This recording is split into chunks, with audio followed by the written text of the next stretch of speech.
All right, so we will get started. Let's see.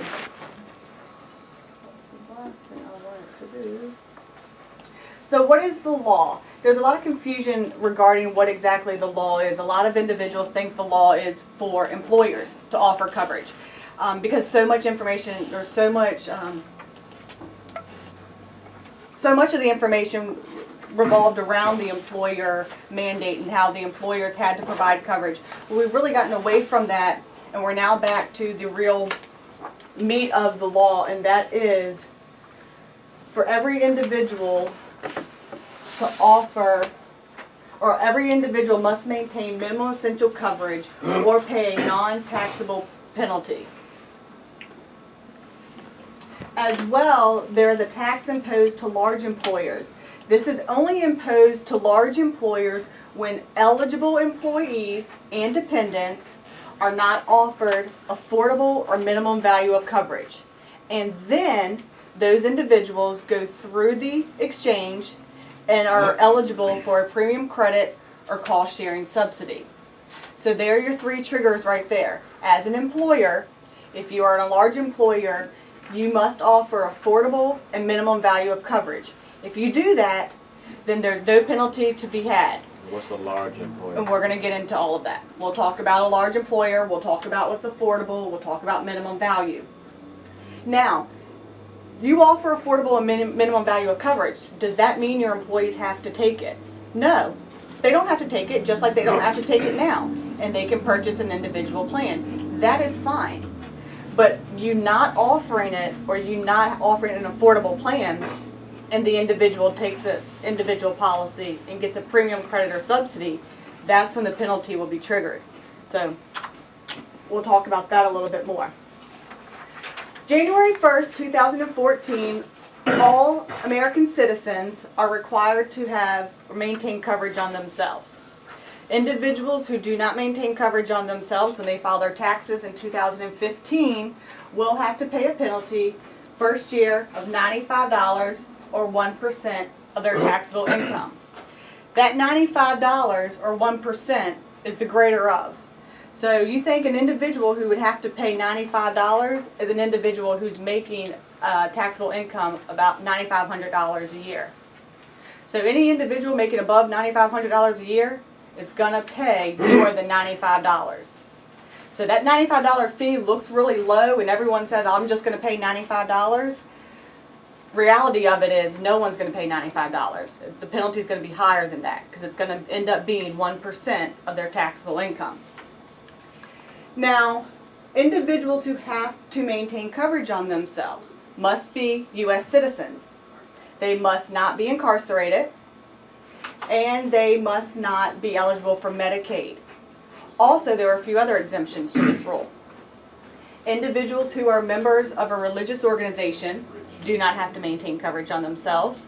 Religious organizations such as the Old Order Amish, the Amish community, is exempt from this law.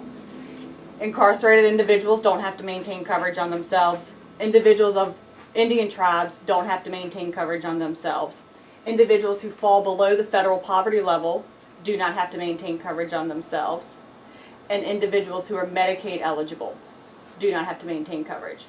So again, that wipes out that entire demographic that would have to pay the $95 flat fee. So anybody who would have to pay $95 isn't even required to maintain coverage. So the penalty the first year, 1%. It increases each year into 2015, 2016, and 2017 and beyond.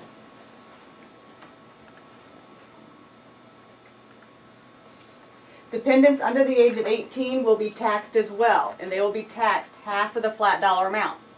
So mom and dad have coverage, but we're not going to get coverage on Johnny. That's fine, but Johnny's going to be taxed in 2015, half of the $95. That's the max. Correct. In 2014. In 2014. So when they file their taxes in 2015. All right, in 2014, we will be introduced to a new world of exchanges or marketplaces. We here in Virginia, we will be operating off of a federal partnership exchange, meaning the federal government will set up our exchange model, our marketplace model. We will use their system. However, because we're a partnership, the state of Virginia will still oversee agent appointment, licensing, and commissions. So we will still operate under the Bureau of Insurance. We will just use the federal government's system to enroll our clients into the exchanges. And control commissions, you said? Control commissions will be the Bureau of Insurance. Yes. Not the marketplace. Plans will be guaranteed issue. There will be no underwriting. The only stipulation to offset premium will be age, tobacco use, and demographics of where the individual is located. Of course, an individual in New York would have a different rate than an individual in Virginia. An individual in Roanoke would have a different rate than an individual in Northern Virginia. So based off demographics, tobacco use, and age bracket is the only reason there would be a stipulation in rates. Credits and subsidies will become available up to the individual market. The individual mandate, which is the requirement for all individuals to maintain minimum essential coverage. The employer mandate, which is the large employer requirement to offer affordable and minimum essential coverage to their employees. Employee waiting periods will be restricted to 90 days. That is not first of the month following 90 days. That is a true 90-day restriction. We are waiting for further guidance from HHS and exactly how that will be implemented. But we do know moving forward there will be no longer your 6-month waiting period, your 1-year waiting period, and so forth. And plans. Carriers right now are working on their plan standardizations. Carriers have been they have been given limits on what benefits that they must offer in all of their plans. They've been given limits on the amounts of deductibles and out-of-pocket cost that must be offered on all their plans. As well, carriers are been given a metal level grid to fall into. All carrier plans must offer at least a platinum, gold, silver, and bronze level of benefits. That's your 90-10, your 80-20, your 70-30, and your 60-40 actuarial value. Meaning that the plan must pay in a bronze level situation, a plan must pay at least 60% of services. In order for the employer mandate to be satisfied in the 50-plus market, the employer must offer at least a 60-40 plan. So the government's not saying the employer has to offer the best plan, they have to offer the lowest grade plan, and that's at least a 60-40 plan. The carriers will dictate when their plans are released where their plans fall. If it is a bronze level plan, if it is a silver level plan. Carriers operating on the exchange, on the federal exchange market, must offer at least a 70-30 plan. So you know when you're purchasing plans on the exchange that you can go as low as a 70-30 option. Little information about premium credits and cost sharing subsidies. The first thing to remember is in 2014 we will be operating on 2 marketplaces. We will be having a federal marketplace and we will have the private marketplace, which we're used to now. Exchanges is your federal marketplace. That is the only place an individual can apply for a premium credit or a tax subsidy. Premium credit or cost sharing subsidy. So you can't go directly to Anthem, Blue Cross, and Blue Shield and apply for a premium credit. You have to go through the exchange, and if you choose, you can pick a plan from Anthem on the exchange and get the credit or subsidy, but you cannot get it off the exchange. So here's another reason why you will want to sell plans on the exchange to help those consumers, those clients of yours who might be eligible for a subsidy or credit. If you're not appointed to sell on the exchange, you can't offer those plans and that benefit to your consumers. So these subsidies limit annual premiums based on the amount of income, or they reduce the cost of the shared amount based on income.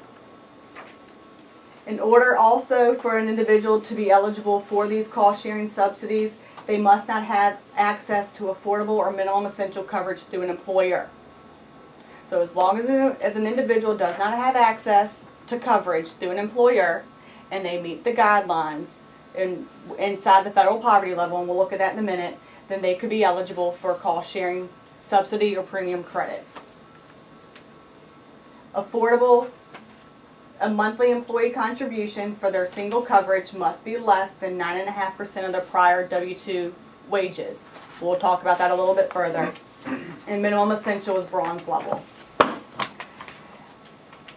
The individual must fall between 133% and 400% of the federal poverty level. So an individual making roughly right under $15,000 and right at $45,000 a year would be eligible for a premium credit or cost subsidy if they did not have access to an employer plan. A family of four making roughly $23,000 up to $92,000 could be eligible for a premium credit or cost sharing subsidy if they do not have access to an employer plan. Household income with $92,000, more than likely you have access to an employer plan. Any questions so far?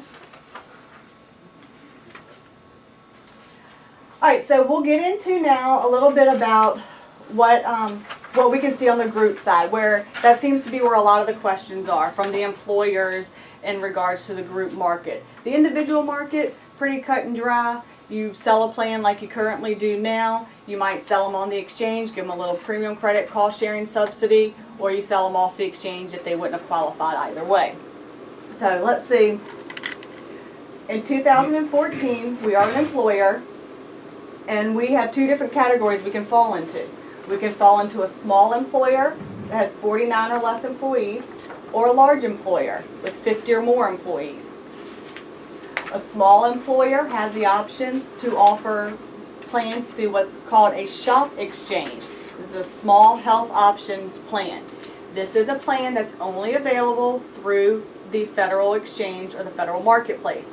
This is not available to a private carrier, and we'll talk about some of the benefits of the shop exchange. A small employer can purchase coverage through the private carrier, just like they currently do now. Or a small employer can offer no coverage. A large employer must offer coverage, and they must offer affordable and bronze level coverage. Or they too can offer no coverage. Quick, if you said effective 2014 Correct. on large groups? Correct. January 1st, 2014. If I'm a small employer and I offer coverage through the shop exchange, I might be eligible for a tax credit. If I'm a large employer and I offer affordable and bronze level coverage, then I have no penalty. Then I will have no penalty.